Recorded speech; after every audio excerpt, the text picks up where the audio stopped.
بسم اللہ الرحمن الرحیم۔ تمرین نمبر 25، ضمیر کی طرف اضافت۔ ہم نے بتایا تھا کہ یہ اضافت کبھی اس میں ظاہر کی طرف ہوتا ہے، کبھی اس میں ضمیر کی طرف ہوتا ہے، کبھی کبھی یہ اضافت اس میں ضمیر کی طرف ہوتی ہے۔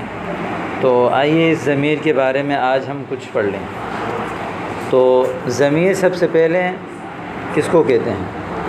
یعنی ضمیر ایک ایسا اس میں معرفہ ہے، آپ نے پیچھے پڑھا تھا کہ ضمائر سارے کے سارے معرفہ ہوتے ہیں جو غائب متکلم یا مخاطب کی جگہ پر استعمال ہوتا ہے۔ جیسے میں متکلم ہوں تو میں اپنا نام لینے کے بجائے جو انا، میں جو کہتا ہوں یہ جو ہے وہ ضمیر ہے، یا مخاطب اپنے سامنے والے کا نام لیے بغیر اس کو کہتا ہوں انتا، اس کو کہتے ہیں ضمیر۔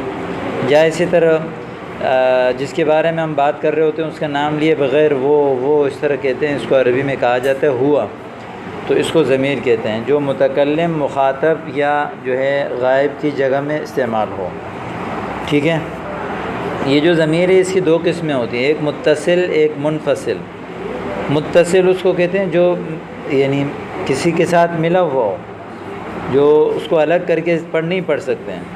پھر اس متصل کی دو قسمیں ہوتی ہیں، ایک مستتر ہے اور ایک بارز ہے۔ جو مستتر ہے وہ جو فعل کے ساتھ یعنی چھپا ہوا ہوتا ہے اور اس کا ہمارے یہاں کوئی باعث نہیں ہے، اس لیے کہ وہ فعل میں آپ پڑھیں گے وہ فاعلی حالت میں ہوتا ہے۔ پھر جو بارز ہے جو اس کو کہتے ہیں کہ جو ضمیر متصل ہو لیکن اس کو الگ کر کے پڑھیں تو الگ کر کے نہ پڑھا جا سکے وہ۔ ٹھیک ہے، تو یہ جو ضمیر متصل ہے یہ کبھی فعل کے ساتھ ہوتا ہے، کبھی اسم کے ساتھ ہوتا ہے۔ جب یہ فعل کے ساتھ ہو تو یہ جو ہے وہ منصوب ہوتی ہیں، یعنی جیسے مثال کے طور پر اوپر اس لفظ میں ضربہ، اس کے اندر جو ہو ضمیر ہے یہ منصوب ہے۔ یعنی کیا مطلب منصوب ہے؟ تو یہ حالت نصبی ہے، یعنی مفعولی حالت میں ہے، یعنی اس کو مارا، یعنی یہ فاعل نہیں بنے گا بلکہ مفعول بنے گا۔ اور اگر یہ ضمیر فعل کے ساتھ نہیں اسم یا حرف کے ساتھ آئے تو وہ ہمیشہ حالت جری میں ہوتی ہیں۔ ٹھیک ہے، جب فعل کے ساتھ ہو تو ضمیر منصوب متصل کہلاتی ہیں، اور اسم یا حرف کے ساتھ ہو تو ضمیر مجرور متصل کہلاتی ہے۔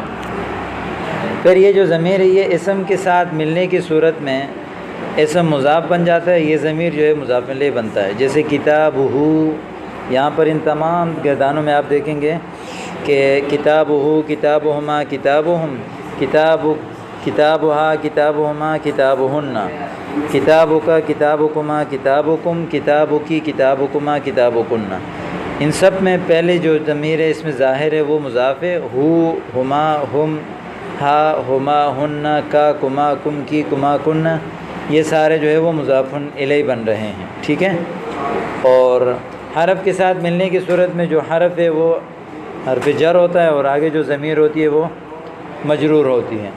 جبکہ ضمیر منصوب متصل فعل میں اس طرح آئے گا، ضربتہ، ضربتہما، ضربتہم، ضربتہا، ضربتہما، ضربتہن، اور ضربتک، ضربتکما، ضربتکم، ضربتکی، ضربتکما، ضربتکن، ضربتنی، ضربتنا۔ ٹھیک ہے،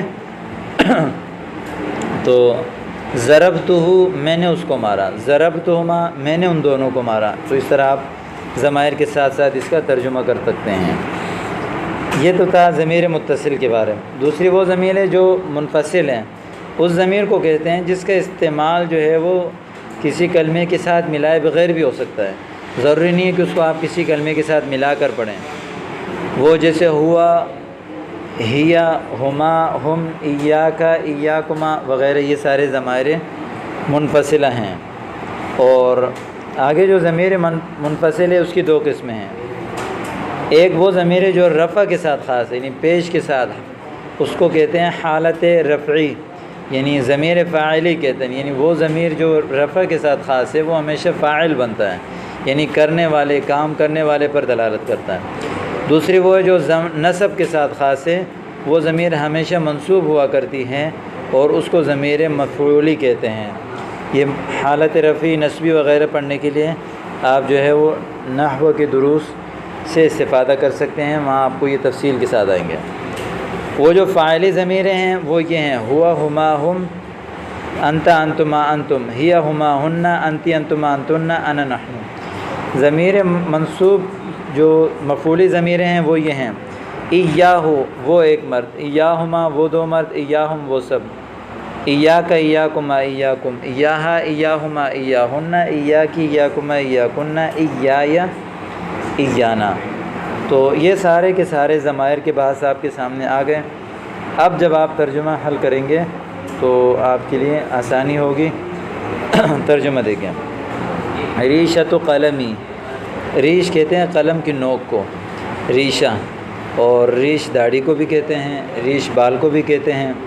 ریشۃ قلمی میرے قلم کا نوک۔ اب یہاں قلم اس میں اسم ہے، اس میں آگے ضمیر لگا ہوا ہے، وہ ہے یا، قلمی میرا قلم، یہ مضاف مضاف الیہ ہے، ریشہ مضاف، قلم مضاف الیہ مضاف، یا ضمیر مضاف الیہ، یہ سارے مل کر جو ہے وہ مرکب ناقص ہیں۔ قوائم من زدتی ہی، دیکھیں یہاں من زدہ کی اضافت ہے ہی کی طرف، اس کی ٹیبل کے پہیے۔ اور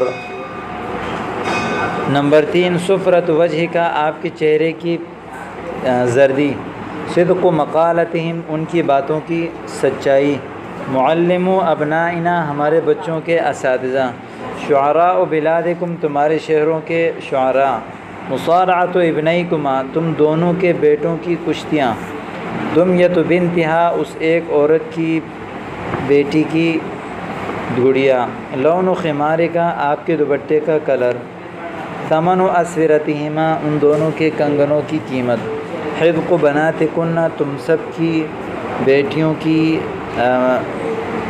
یعنی مہارت، ٹھیک ہے، ثمن اسورتہما ان دونوں کی کنگنوں کی قیمت، لون خمار کی آپ کے دوپٹے کی رنگ، سیاحت زوجیکما تم دونوں عورتوں کے شوہروں کی سیاحت تفریح، رقت قلوبہن ان کے دلوں کی نرمی، زعماء بلادنا ہمارے شہروں کے لیڈر، زعماء لیڈر کو کہتے ہیں۔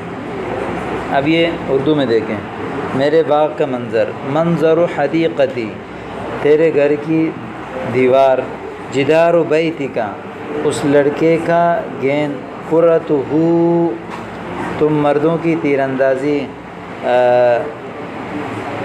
رمیتکم رمیتکم ان دو مردوں کی بہادری کا چرچا، صیت شجاعتہما صیت چرچے کو کہتے ہیں، مشہورت تم ہمارے ملک کے آب و ہوا، جب وہ بلادنا، سیاح دولتکم سیاح دولتکم، ثمن خلخالہا پازیب کو کہتے ہیں خلخال، اور تم تیرے کان کی بالی، تو بالی کو کہتے ہیں قرۃ اذنکی، بالی عورت کی ہوتی ہے اس لیے اذنکی، تمہارے شوہروں کی شہادت ازواجکن ان عورتوں کے رونے کا اثر و بکائہن ان دو عورتوں کے بچوں کی تعلیم، عورتوں کے بچوں کی تعلیم، تعلیم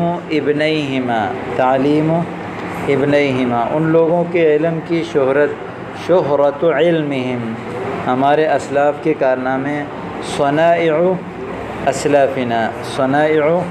اسلافنا تو یہ آپ کے سامنے آگے، ان کو جو ہے آپ اچھی طرح دہرائیں اور یاد کر لیں، ان کو استعمال کرنے کا اچھی طرح سے مشق کریں، اور ان الفاظ کو زبانی یاد کر کے پھر ان کو اپنے جملوں میں استعمال کریں۔